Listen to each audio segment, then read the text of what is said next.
Ал аябай азаптуу күндөр болду да. Психологический больницага жатуу, күйөөмдү жанына жолооштон да коркуп калгам. Бөтөн эркектердин баары эле желмоз көрүнө берчү да. 3 жыл соттоштук. Ортого ар кандай депутаттар түштү, министрлер түштү, чорныйлар түштү.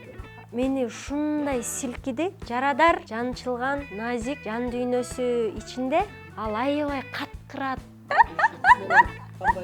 Назира, кош келдиң. Ошол программанын пайдасын айтып берейинби? Бир айда $500 чыкса, жакшы жашайм да андачы. Биз работница. Эл эч качан талап кылбайт. Кылат. Өзгөчө биздин жумушубузда талап кылбайт. Кылат. Мемди оорутпачы, мен курсагыма 9 болайын.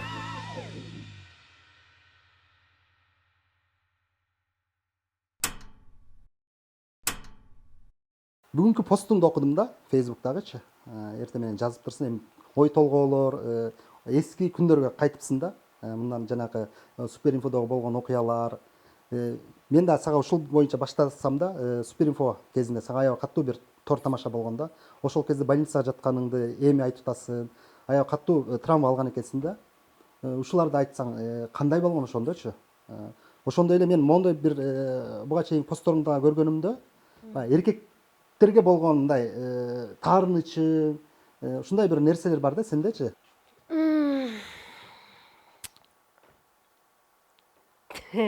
Неме? Ойлонуп тура алганда. Ал күндөрдү эстегенимдин себеби мага күйөрмандарым жазып, бул өзгөрүштүн, жашоого башкача көз караштын, түпкүлүгүндө эмне жатат, эмнеден улам өзгөрдүң, эмнеден улам өзүңдү издегенди баштадың деген суроолор көп келет. Ошон үчүн бул акыркы 10 жыл, ошол 2011-жылдан баштап бүт баарын сары эсеп салып карап көргөндө көп эле окуялар башыма келиптир. Адам ушундай болот чыйралыш үчүн катуу эми болот болуш үчүн оор бир жанчылуудан кийин анан болот болуш керек да. Ошон үчүн ар кандай адам баласына оор түйшүк түшкөндө, оор иш түшкөндө, оор күндөр түшкөндө ошондо чыйралат экен, ошондо күчтүү болот экен. Ошон үчүн мен алыскы ошол күндөрүмө барып, эмнеден башталды өзүмдү издөө, ошол суроого жооп берүү. Эмнеден башталды ошондо? Өзүңдү издей баштадың да? Ошо Эмне түрткү болду? Суперинфо гестинин тамаша торунан кийин анан башыңда мындай тапанча такалып, мына акыркы сөзүң менен коштошуп, мына мен уже өлдүм го, мен азыр тарс эле дейтишет деп уже күтүп аткан кезимде анан жөн эле тарс дегендин ордуна кол чабуулар болуп, анан бул тамаша тор экенин билгенде кадимкидей жер кучактап алып ыйлагам. Анткени ушул тамаша болуп калганына аябай сүйүнгөм да. Тамаша болуп, мага Кудай дагы бир жашоо берди, мен чын эле жашап атамбы деген нерсе келген. Албетте оор күндөрүм болду, аны түшүнгөнү бар, түшүнбөгөнү бар. Кайсы бир деңгээлин айтсам, кайсы бир жерин айткан жокмун элдерге. Бирок ал аябай азаптуу күндөр болду да. Мисалы үчүн психологический больницага жатуу, дары жанагындай дары бирдемке дары саят экен, анан доктор дери чыгып калат экен, дагы сайып койчу деп ушундай. Анан бөйрөгүм болуп аякка которулдум урологияга. Анан аяктан чыгып корккондо ошо бөйрөккө таасир берет экен да. Кээ бирөө корккондо, мисалы үчүн иш кылып бөйрөктөн, ошон үчүн бөйрөккө которулдум. Андан кийин астма күчүп кетти. Анан кайра ошол жака которулдум, чыгып күнү түнү кыйналган учурларым болду. Бул аябай эле мындай психологияңа Анан бир күнү таасир берген турбайбы? Көп оорулар негизи психологиядан, мындай психика жактан болот да. Ошондо козголгон турбайбы? Көпчүлүк оорулар. Анан подъездди бир күнү ачсам эле топтошкон эркек туруптур. Чаңырып эле жата калсам, тигилер түшүнбөй калды да, что с ней депчи. Анан жолдошум, простите, это неме травманы неме жакында эле получила деп анан аларга түшүндүрүп, анан мен ушундай даже машина өтүп баратса жалтанып, качып, коркуп, мынтип светофордо турса батыраак айдачы деп, азыр бирөө атып кетет деген. Бул мага мындай неме коюшкан диагноз посттравматический эмне бирдеме деген, баягы өзгөчө мындай диагнозду согушка катышып келген адамдарга коюшат экен да. А меники прям аябай тяжелый случай болгон да, аябай катуу сокуп калгам. Анан күйөөмдү жанына жолоштон да коркуп калгам. Негизи эле эркектерге болгон таарынычым мен алмустактан бери келатат деп ойлойм да. Атама болгон таарынычтан улам башталган окшойт деп калам да. Анткени 9 жашымда ата энем 2 жолго түшкөндүгүнө байланыштуу аны сагынып күткөн учурлар көп болгон. 22 жылдан бери көрбөй, анан кийин таап, өзүм издеп барып жолугуп келгем да. Турбайбыз да. Ооба, анткени таарыныч ташыш кыйын экен өлө. Ушундай жүдөп, тажап, оор жүк болуп кетти анан башатка келип, кимге биринчи таарындым деп балалыгыма айтканда ошол ата энең биринчи чыгат экен да. Анан аларды кечирүү, алар менен иштешүү, балалыгыңдын жарасын айыктыруу убакытты талап кылат экен. Анан ошол жактан баштадым окшойт жашоону. Атамдан баштадым. Кечирип бүгүнкү күндө кадимкидей эле мамилеңер жакшы да? Ооба, кечирип мамилем жакшы. Анан уже эркектерге болгон көз караш кадимкидей өзгөрүп калды. Азыр кандай жек көрөсүңбү эркектерди? Азыр эркектерди жек көрбөйм, жакшы Жакшы көрөм. көрөсүң. Сен дегенде бир телевиденияга берген интервьюңда айттың, мен азыр эң жакын досторум эркектер депчи. Анда эркектер менен жакында Мен кичинекей кезимден бери эле эркектер менен аябай катуу достошом. Эмнегедир билбейм, жан дүйнөм ошол жакка жатат. Ойноп жүргөндө да кенедей балдар менен бир толуптура мондай мүшөк машинем бар эле. Унаа ойнойт элем, чук ойнойт элем, тапанча ойнойт элем. Анан ушу эркектик дүйнө, классташтарым менен жалаң эркектер менен сүйлөшөт элем, группалаштар менен жалаң эркектер менен сүйлөшөт элем. Азыркыга чейин досторумдун баары мырзалар. Анан эмнегедир ал мырзалар мага аябай жакшы көрүнөт да, анан бөтөн эркектердин баары эле желмоуз көрүнөрчү да. Анан ойлонуп көрсөм, алар да эркектер, эмне үчүн мен алар менен достошуп атам, анткени алардын жакшы сапаттары болгон үчүн, алардын колдосу болгон үчүн деп, анан мындай картинкаларды отургузуп, логикага жаткырып атып, анан азыр көкүрөгүм тынчып калды. Эми өзүң уулуң болгондон кийин эркектерге таарынуу кажет деле жок болот. Себебин өзүңдө да эркек бар азыр. Албетте. Көпчүлүк окурмандарың кызыгып дагы сурашыптыр да. Мен үчүн да кызык болуп атат да, чындыгында бул иштин аягы кандай болуп бүттү? 3 жыл соттоштук. Кыргыздарда укук коргоо кыйын экен, мыйзам жакшы иштебейт экен. Бул жаатта анткени кыргыздар биз айкөлбүз, биз кечиримдүүбүз деп эле. Эркеги аялын сабаса эл эмне дейт, туугандар эмне дейт деп эле арыз жазып, кайра эле экинчи ирет, үчүнчү ирет төпөштөлүп атып эле аягында өлүп калат экен. Бир эркек менен бир эркек согушса сөзсүз түрдө эми кыргызбыз да анан деп эле анан акчасын төлөп эле бир кишини өлтүрүп койсо деле эми кыргызбыз да деп эле ажал жыттыр деп эле кечирим берип ушинте берет го. Анан кечирим албетте сонун нерсе, бирок негедир укугумду коргогум келди мен, анткени өтө чектен ашып ызаланып калдым, катуу ызаланып калдым, катуу коркуп калдым. Мен ушунчалык залал келтирген ден соолугумду жөн эле тамаша да деп кое бериш оңой болгон жок да. Анан 3 жыл күрөштүк. Ортого ар кандай депутаттар түштү, министрлер түштү, чорныйлар түштү, эшик малына чейин чорныйлар келди. Түнчүндө аларга ишке чыгып алып жалгыз титиреп отурган учурлар машинесинде, карындашым немеңди алып кой деген учурлар болду. Кайра кошумча болгон турбайбы Анан эми алар коркутуу иретинде эмес, эми сураныч иретинде да. Анан көп эле адамдар ортого түштү, бирок аягында улам жеңилип калаттым. Анан жеңилген сайын ызага баттым. Мен эмнеге ушунчалык оор күндөрдү басып өтүп, анан дагы жеңилип калышым керек деп акыйкаттын жоктугуна ызаландым. Ушунчалык ызага баткан күндөрүм, Кудайга үнүм жеткен күндөрүм, түндөсү астма кармап көгөрүп жатып калган учурларым, түнү менен үйдөгүлөр аптека кыдырып дары издеген күндөр, ушундай жөргөлөп калган күндөр болду. Бирок ошол күндөргө аябай ыраазы болом да. Тескерисинче бул сени чыйралтты окшойт, жашоого болгон. Ал мени ошол күндөр, мен мисал үчүн азыр аны айтып же жазып атканымдын себеби Суперинфо кандай жаман адамдар дегиш үчүн же аларды каралаш үчүн же ошо тамаша торго катышкан адамдарды жек көрүш үчүн айткан жокмун да. Мен тескерисинче ошол окуяларга өзүмдүн рахматымды, ыраазычылыгымды билдириш үчүн айтып атам. Анткени ооба оор күндөр болду, ден соолугуман ажыраган учур болду. Бирок ал күн болбосо, балким андан оор нерсе болот беле деп ойлойм да. Мени ушундай силкиди. Менин кайра төрөлүшүм болду. Анан карасам асман көк турбайбы деген учур болду. Апей, чөп ушинтип чыгат турбайбы, бүчүр ушинтип байланат турбайбы деп анан жерге тизелеп жатып алып гүл менен сүйлөшкөн учурум болду. Кадимкидей жаңы төрөлгөндө мен мурун байкалыптырмын ал нерсени.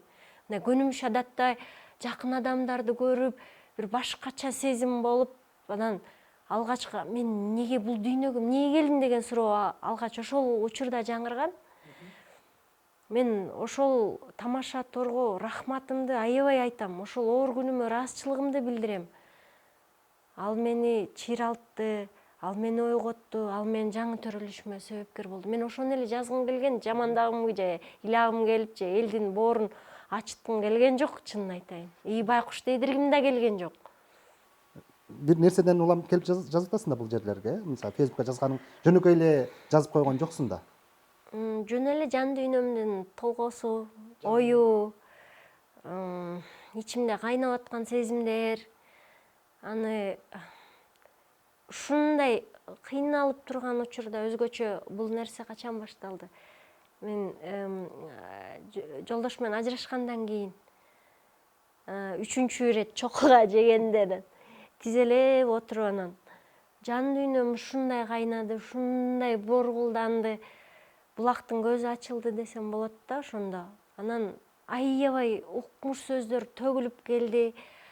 Анан жаза бердим. Аны элге жага баштады.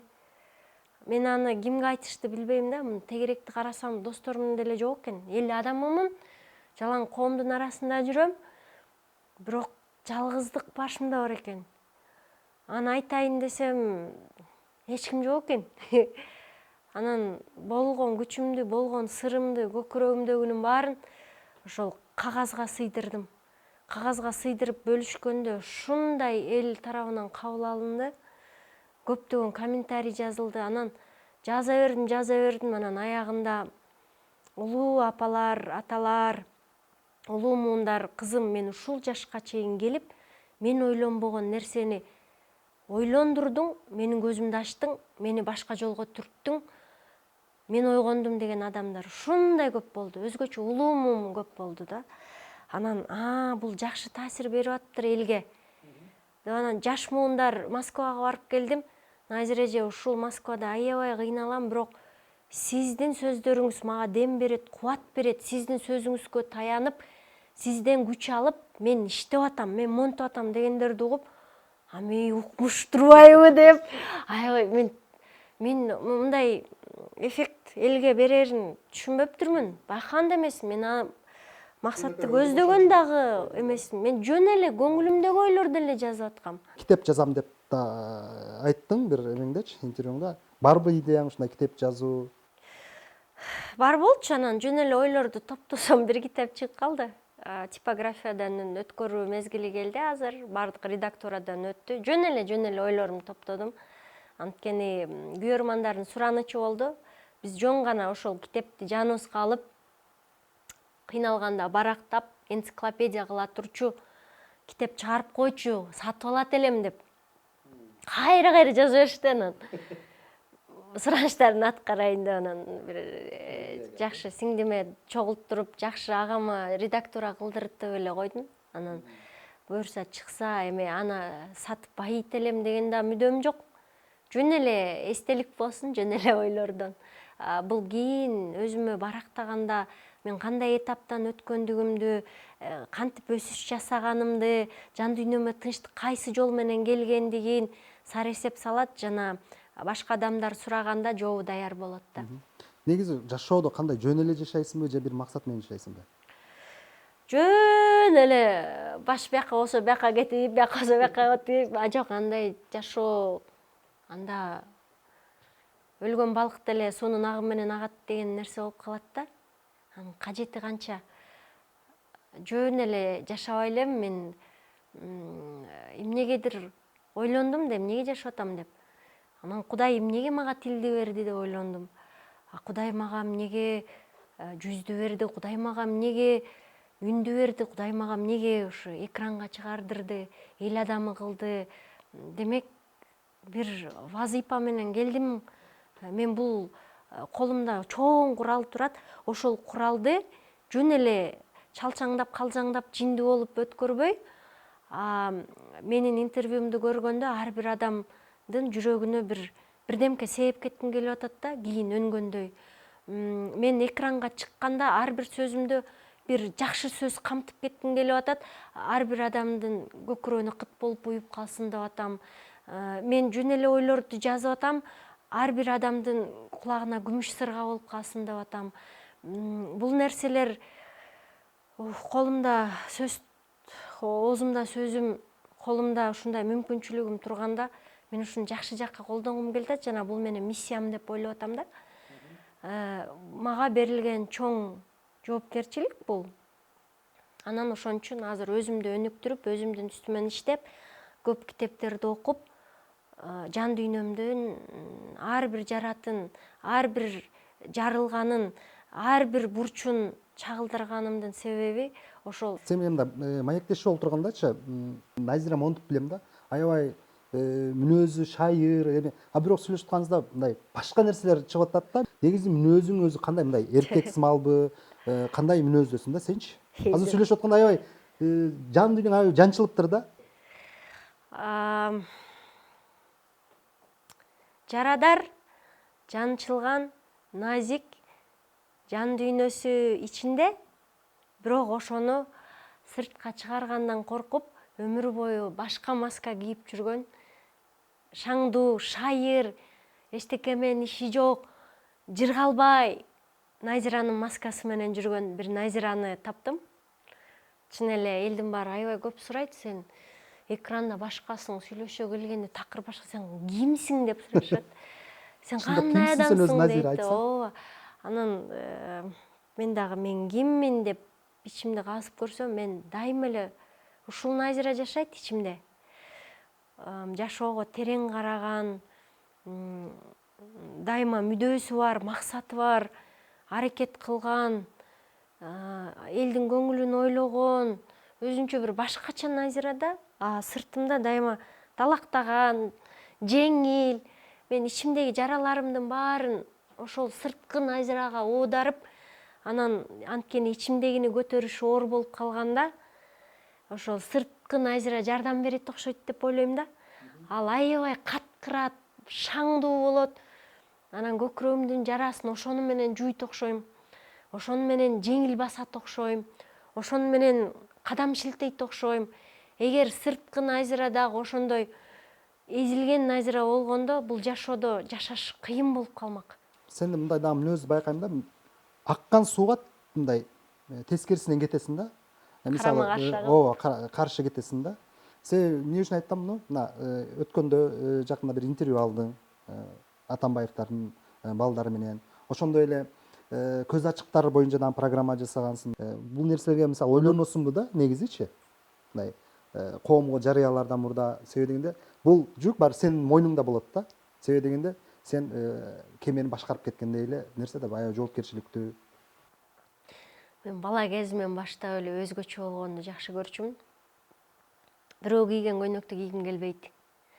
Элдин баары татуаж жасап анан кирпик чаптап атса, ошону кылгым келбейт. Элдин баары чачын кырктырып атса, мен өстүрүп алам. Чынында бирөөгө окшошкум келбейт. Мен өзгөчө, бөтөнчө, универсалдуу, уникалдуу жаралгам деп ойлойм. Өзгөчө болгум келет. Мен кумир тутпайм жада калса. Жаман көрөм кумирди. Назира, сен менин кумиримсиң дегенде, эмнеге мен сенин кумириң болушум керек? Сен өзгөчөсүң, сен өзүң өзгөчөлүгүңдү байкабайсың. Кээ бир алып баруучулар менин туруп атканын байкап, ойлоном да, эмнеге мени туруп атат ал деген, ал өзгөчө да, ал менден дагы өзүнүн өзгөчөлүгүн тапса, менден кыйын чыгат да. Эмнеге менин деңгээлимде эле калгысы келет, менден ашып кетсе болбойбу, сендей болгум келет дегенде, эмнеге мендей болгуң келет, менден кыйын бол да дегим келет да. Анысыңар мен дагы бирөөдөй болгум келбейт такыр. Ошон үчүн дайыма өзүмдүн оюмду, өзүмдүн каалоомду алдыга жылдырам жана ошол нерседе катуу турам. Бул меники. Ошон үчүн ажиотаж жаратканды жакшы көрөм, хайп жакшы көрөм, пиар жакшы көрөм. Анткени өзгөчөлүктү жакшы көрөм. Элди таң калтырганды, элдин ызы чордонунда, көңүлүндө болгон балким жагаттыр.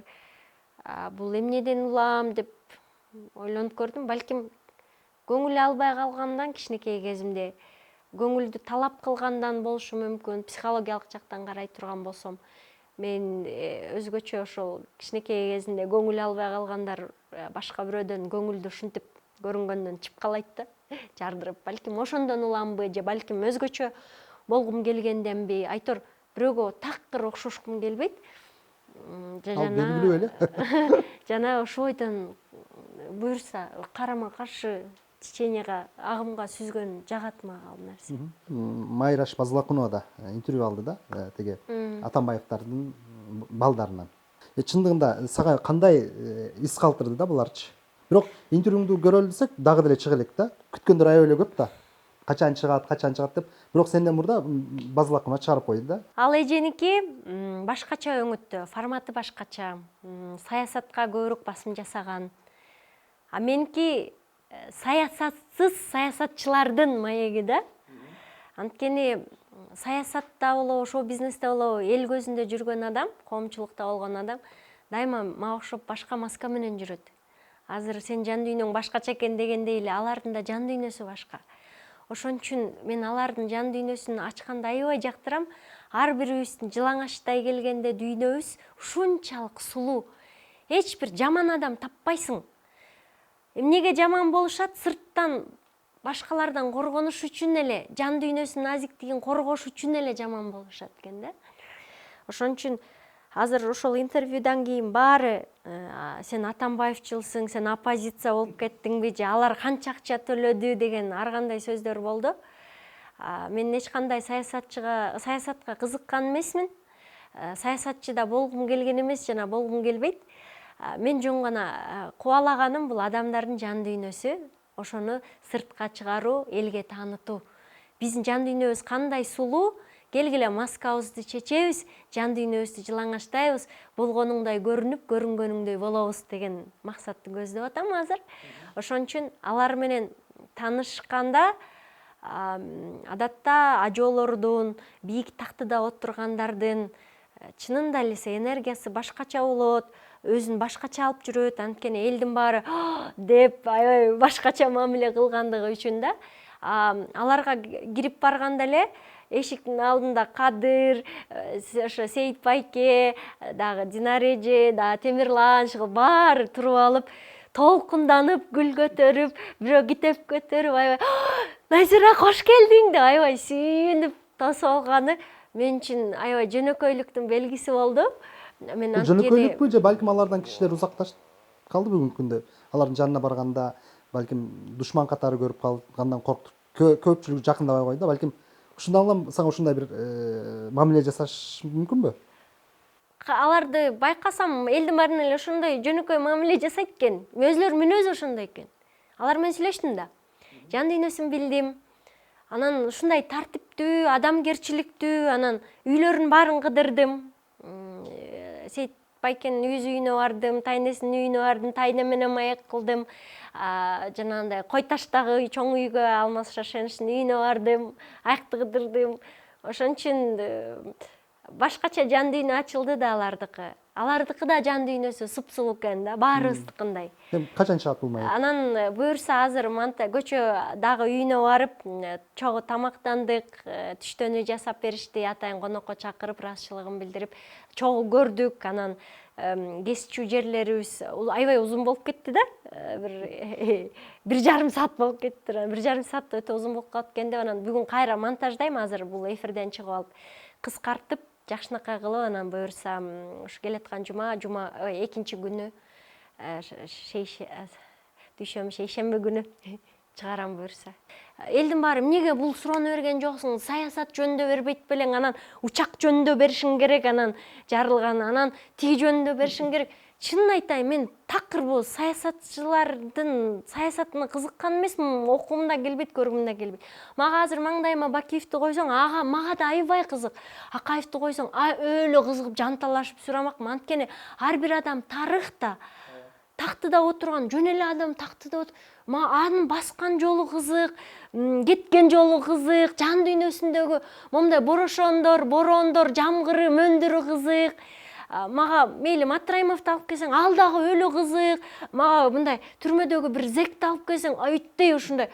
Мен мисалы үчүн Камчы Көлбаевден интервью алгым келет. Мен мисалы үчүн түрмөгө кирип алып зектерден интервью алгым келет. Мен денесин сатып жүргөн кыздан интервью алгым келет. Анткени биз сыртынан жек көрүп, жаман көрүп, эмнеге ал мындай деп коомдон бөлгүбүз келгени менен алардын ушунчалык назик жан дүйнөсүн көргөндө, окуганда сен аны кандай болсо ошондой кабылдагың келет. Менин максатым ар бир адамды бөлүп, өзүңдү кыйын сезбей, ар бир адамдын деңгээлинде болуп, ар бир адамды агын актай, карасын карадай кабыл алганды үйрөнүш керек. Биз мисалы үчүн жашыл өң эмне жаман же кара өң жаман дебейбиз да. Биз ар бир өңдүн өзүнүн орду бар, күндүн орду бар, түндүн орду бар. Биз ушуну түшүнбөй атабыз. Мисалы үчүн көз ачыктарды жасаганда элдин баары көз ачыктар ширктер, анан алар тозокко барат, анан кечирип койгула, мен алардын жанында жүрдүм.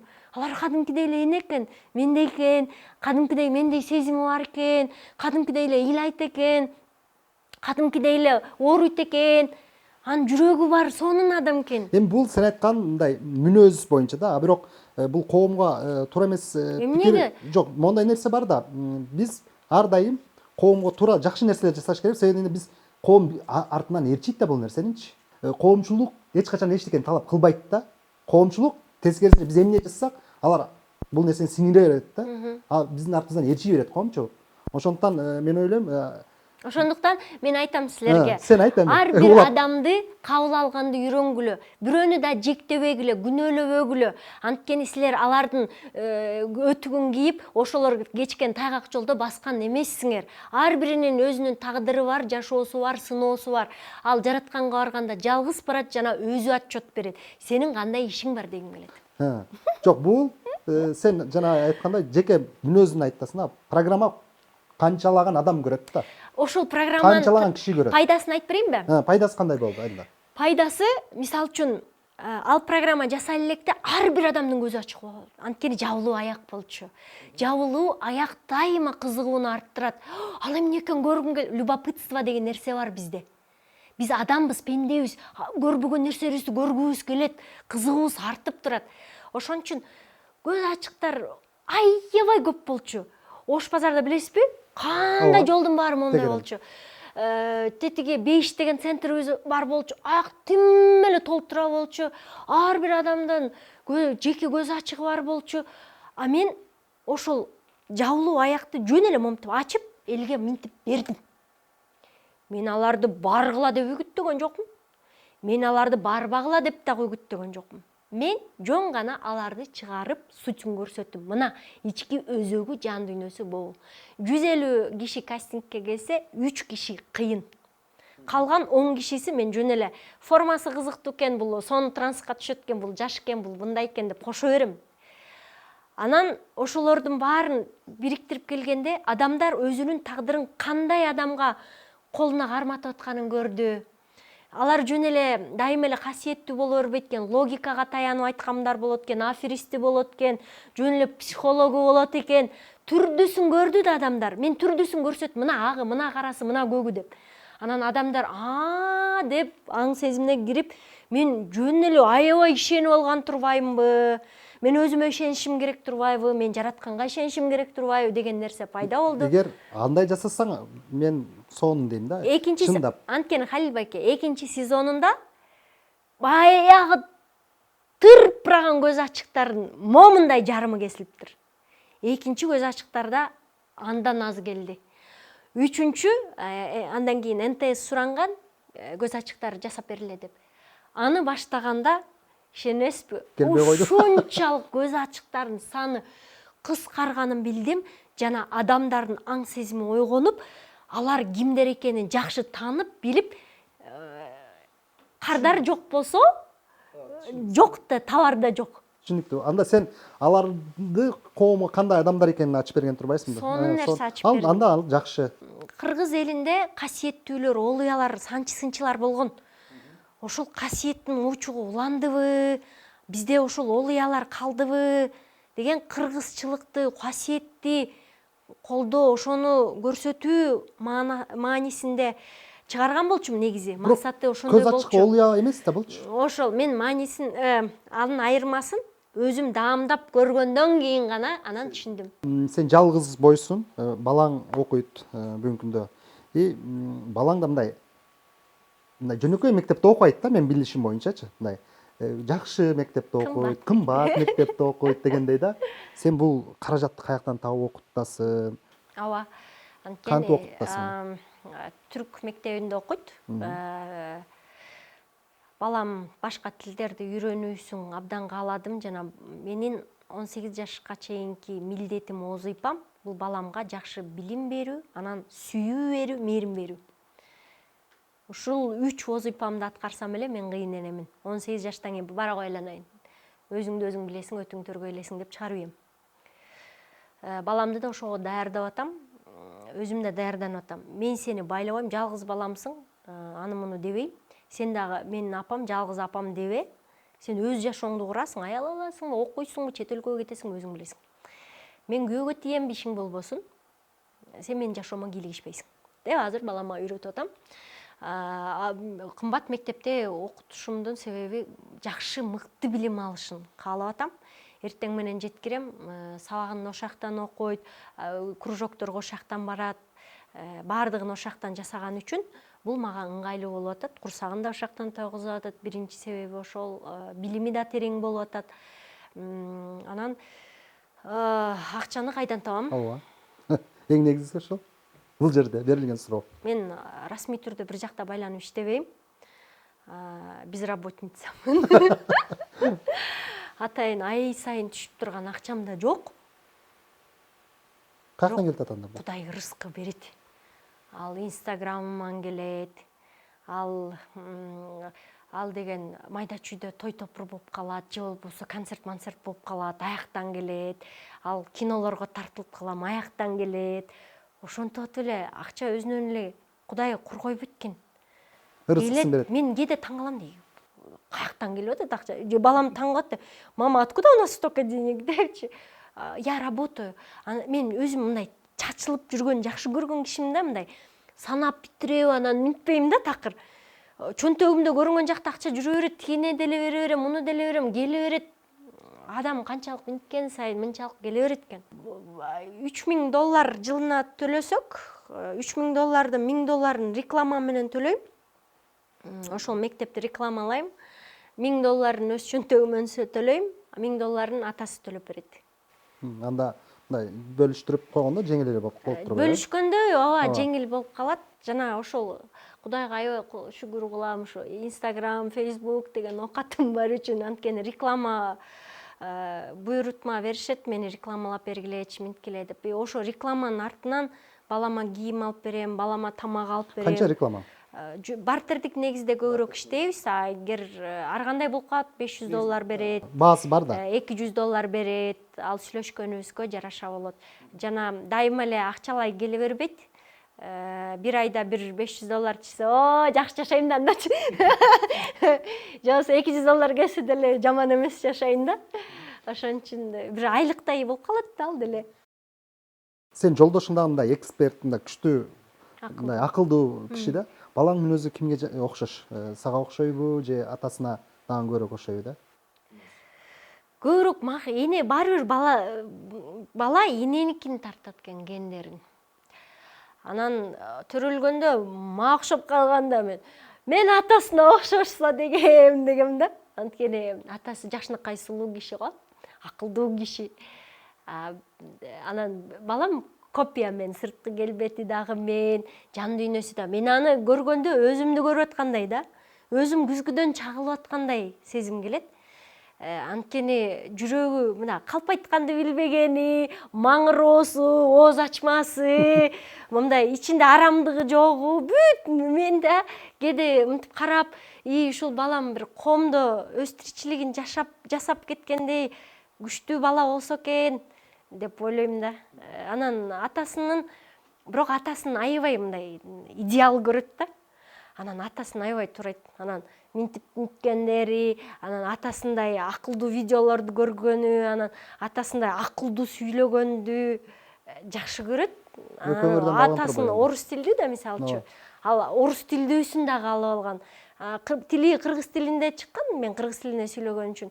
Бирок аны эмнегедир жерип, мен атамдай болом деп, атасын идеал тутуп, анын тилин кабылдап, анын баскан мүнөзүн кабылдап, атасын аябай туурай берет да азыркыга чейинчи. Турмушка чыгам десең каршы эмеспи? Турмушка чыгам десем башында апа качан турмушка чыгасың, күйөөчө бай күйөө тийчи дээрчи. Анан азыр болсо чоңойгон сайын, акыл кирген сайын кадимкидей кызганып атат. Кызганып, эч кимди жолотпойт. Мама, тебе не надо быть, не надо замуж дей берет да. А эмнеге десем, айтат, мен төрөшүм керек да десем, нет дейт. Мен папам аялым менен төрөп берет. Сен болсо, сенде мен бармын да. Зачем сага лишний адамдын? Анан күйөөң башыңды ортат. Ал сага эмне кажети бар дей берет да. Анан айтам, балам, баары бир мен жалгыз калгым келбейт, жана жанымда бактылуу болгум келет, жакшы адам болушуң каалайм. Анткени сенин да өз бүлөң болот, сен өзүнчө баары бир кетесиң. Мен ошол адам менен калгым келет, бактылуу болгум келет деп түшүндүрөм. Фейсбукта жазган блогторуңда да мындай жан дүйнөсүн дүркүрөтүп ушинтип жазасың да, эме кылыпчы, кээинки кездечи. Бул ушул кыз менен кандай болду экен депчи, ушундай кайрылгандар, турмуш куралы дегендер. Көп, толтура. Колун сунгандар толтура. Баары бир мамилени аял тандайт экен. Силер кыйын боло берет экенсиңер да. Мен чабып алам да. Мен тандагам депчи. Чын-чынына келгенде жаратылышта деле ургачы тандайт экен эркегинчи. Эркектер бакуштар бийлеп берет экен. Самецтерчи. Анан самка ыкпык, сен күчтүү экенсиң деп тандайт. Анткени тукуму уланыш керек, күчтүүсүн тандайт дегендей. Ансыңар мен азыр маңдайыма чыккан адамдын баарын минтип караганда энергиясын дароо өзүм энергияма салыштырам да. Меники көп болуп, алардыкы аз болуп калганда баш тартууга туура келет. Жөнү жок жүрөгүн ушалап энем айтмакчы. Анан жөн жок аларга убада берип, үмүт бергим келбейт, чынын айтайын. Анан өзүмө чак келген кишини издеп эле бут кийим издегенде да чак бут кийим табыш кыйын болот да магачы. Оңой менен бут кийим туура келбейт. Ансыңар жигит издегенде да ушу мага чак келиши кыйын болуп атат да ушул жагычы. Мисалы үчүн. Аны ушинтип өтө бересиңби? Жашоодон жалгыз. Анан эрдеп эле эрдин санын көбөйтө берүүгө болбойт да. Бар да сөзсүз түрдө. Ылайыктуусу. Жок болот атат. Негизи кандай эркектер жагат, мүнөзү кандай болуш керек? Мындай болуш керек болуп атат да. Кандай болуш керек айтып койчу. Мындай мындай күчтүү болуш керек болуп атат. Энергиясы күчтүү, руханий жактан, анан данышман да, мудрый. Анан акылдуу дагы, мисалы үчүн ката жазса жаман нервин кашай берет да. Мындай сүйлөгөндө орундуу, интеллектуалдык жактан менден бийик. Мен анын жанында аны үйрөтпөйм, үйрөнүп турушум керек да, мындай деп макал турушум керек. Же болбосо менден алсыз эркек көрсөм башкарып алам да. Же эне болуп алам, энелигим ойгоно барат, же эжелигим ойгоно баштайт да. Мен аялдыгымды ойготкон эркек жок болот атпайбы? Эми биз билген Назира бул алып баруучу, актриса, азыркы күндө эми журналистикалык жактарыңды байкап атабыз да. Дагы эмнелерди кылгың келет? Алдыда кандай пландарың бар? Биз дагы эмне менен Назираны тааный алабыз?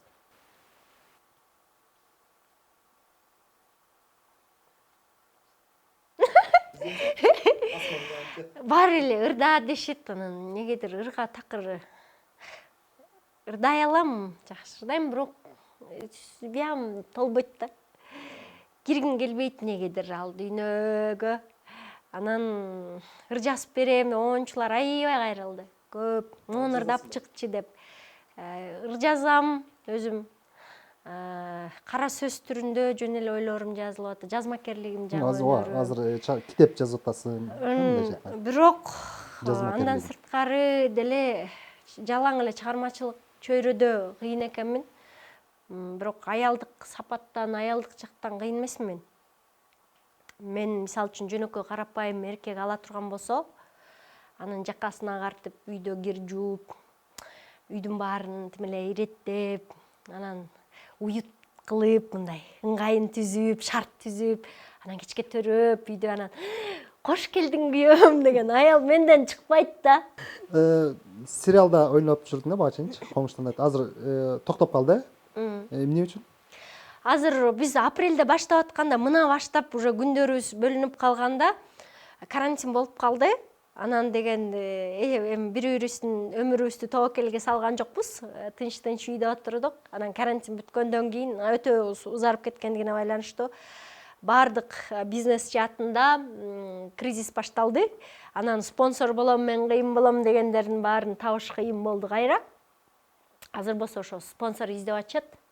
Ошон үчүн токтоп турат, болбосо сценарийибиз жазылган, баары даяр, команда даяр, баары даяр. Жөн гана азыр акча күтүп атышат окшойт балдар. Билишме, угушума караганда. Бирок юмордук деңгээли, мисалы менин пикиримде да, тамашанын деңгээлинде калып калат да, ушундай бир нерсе болуп атат да. Мисалы, юмордо деле көп эмеде мындай өсүү болбой атат да. Билбейм, элге аябай. Тамаша көргөндө эле болуп атам да. Элге аябай жакты. Эл талап кылган нерсе да ал продукт. Эл эч качан талап кылбайт да бирок. Кылат. Жок, эл өзгөчө биздин жумушубузда талап кылбайт.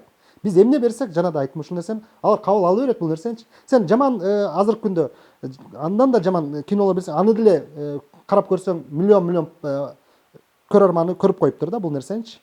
Талап кылат. Эмнеге дегенде, мисалы үчүн, момундай жеңил-желпи шоу бизнестин ырчылары, алардын катталуучулар 1 миллион, 2 миллион, алдын карасаң мондай комментарий 2 километр болгон. Ошол эле Кыргыз Республикасынын эл артиси, укмуш, таланттуу, бүт дүйнөлүгө таанылган адамдарды көр, катталуучусу 100-200 киши, 1-2-3-4 10 чактыга жетпеген комментарий. Эл талап кылган нерсе болуп атат. Эл тандап атат. Бул эми сенин пикириңде да.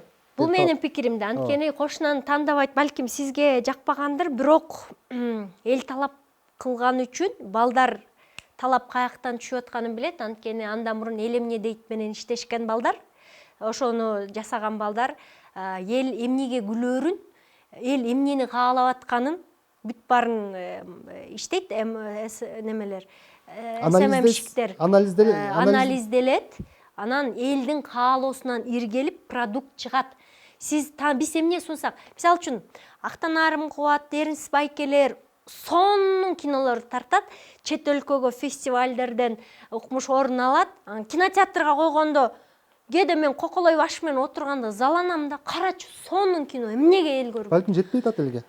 Жетти эле сонун эле. Анан жөнөкөй жанагындай жиндидей болгон жеңил-желпи тамаша коюп кой, эл битком барат. Ооба да, себеби дегенде бул ушул мындайча айтканда, ушул нерсе уланып эле атат да. Ошон үчүн балким элди биз көтөрүш керекпиз да. Өзгөчө мисалы маданият кызматында силер мисалы алып баруучулар, ырчылар, мен ойлойм, элдин деңгээлин көтөрүш керек да. Себеби арттан ээрчийт да элчи. Сенин артыңдан ээрчимесе, эмне? Эң жөнөкөй көрөрман мисалы сага окшогусу келет да. Бул деле бир ээрчүү да. Сен аябай сонун программа алып барсаң, аябай бийик деңгээлде өткөрсөң бүтүндөй нерселериңдичи, сага окшоп ал жерде өсүү болот да. Мен көп нерселерге кошулма, эл эч качан талап кылбайт. Мисалы, сиз эме кылыш керекпиз. Бийик максаттарды коюп, бийикке чыгыш керекпиз. Аябай кошулам. Биз бийик нерсени чыгара берсек, эгер акчадан көз каранды болбой чыгара берсек, элди тарбиялайбыз. Бирок кечирип кой, чыгара бергендин курсагы ачка да. Ошон үчүн элдин талабына ылдый түшөт дагы. Ошон эмне каласа ошол продукт. Эмне кылыш керекпиз көтөрүш үчүн деңгээлди? Көтөрүш үчүн бизге мисалы үчүн чет өлкөдө идеология берилет, мамлекет тарабынан камсыздалынат, мамлекет тарабынан боо идеология, бизде ошонун үстүндө иштегиле, үй бүлөнүн артыкчылыгын көбөйтүш үчүн моундай кино тарткыла, же болбосо үй бүлөнүн немесин мындай ушундай да. ыйманды адамгерчиликти өстүрүш үчүн ушундай кинолор тараткыла деп акча бөлүп берет. А биз режиссерлор кечирип кой, тепсең эчтеке түшпөгөн режиссерлор. Байкуштар өздөрү чуркайт, тияктан спонсор табат, бияктан спонсор табат. Анан ошол тапкан акчасын акташ үчүн элдин талабына макулдук болуп, ошол нерсени берет. Бар мен ойлойм, өзгөчө маданият кызматкерлери элдин деңгээлин көтөрүш керек да. Мисалы Юлдуз Усмановду биз жаман көрөбүз да. Мондой берген интервьюсун окуп калдым да. Мен эч качан дейт ырды тойдун деңгээлинде жазбайм дейт. Эч качан мен той ыры жазбайм дейт.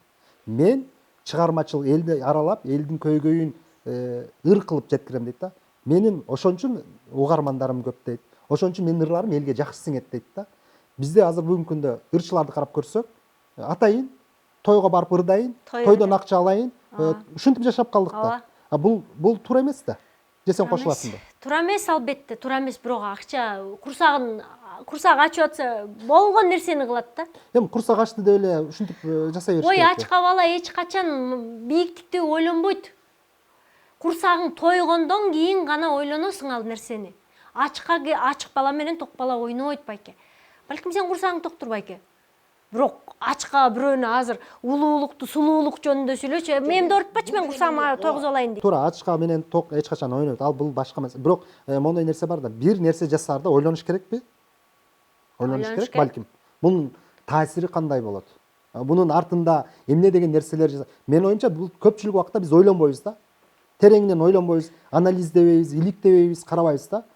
Эмне болсо, бүгүнкү күндө ушул нерсе. Күнүмдүк жашап атабыз да. Күнүмдүк ойлонобуз, күнүмдүк жашайбыз. Ушундай нерсе болуп атат да. Бул эми убактылуу деп ойлойм, учуру келгенде бул нерсе өтөт. Анткени ар бир адам, мисалы үчүн, мен азыр жан дүйнөмдө революция жүрүп атат, эволюция жүрүп атат. Мен өсүүнү каалап атам, мен бийик нерсени ойлонуп атам, мен озыйпам, менин миссиям ушул экен деп бир нерселерди жасаганга аракет кылып атам. Бул менин жан дүйнөмдөгү бир жаңылануу. Мен жан дүйнөмдө, мен азыр башка бирөөнү эмнеге сен антпей атасың, эмнеге Халит байке сен алдыгынтып атасың, эмнеге сен биякта отурасың деп эйлемин да.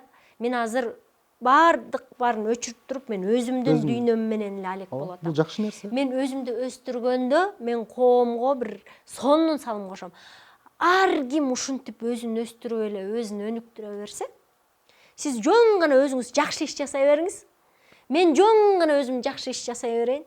Анан элдер өздөрү оңдосо эле баары жакшы болот.